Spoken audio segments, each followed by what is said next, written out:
TN Maharashtra news channel.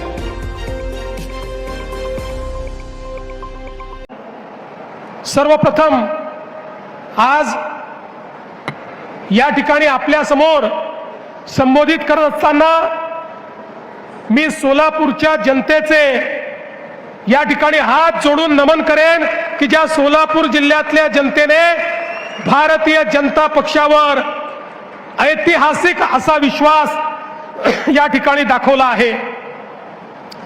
खरोखर सोलापूरकरांना मी सांगू इच्छितो,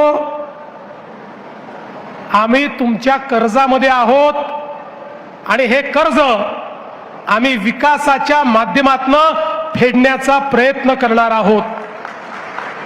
तुमच्या प्रेमाच्या कर्जात तर जन्मभर राहू, पण तुम्ही विकासाकरता आम्हाला जे कर्ज दिलाय या 5 वर्षामध्ये या ठिकाणी प्रामाणिक प्रयत्न करून सोलापूर शहर, सोलापूर जिल्हा इथल्या प्रत्येक व्यक्तीच्या आशा, आकांक्षा, अपेक्षा या पूर्ण करण्याचं काम हे निश्चितपणे या ठिकाणी आपण करणार आहोत।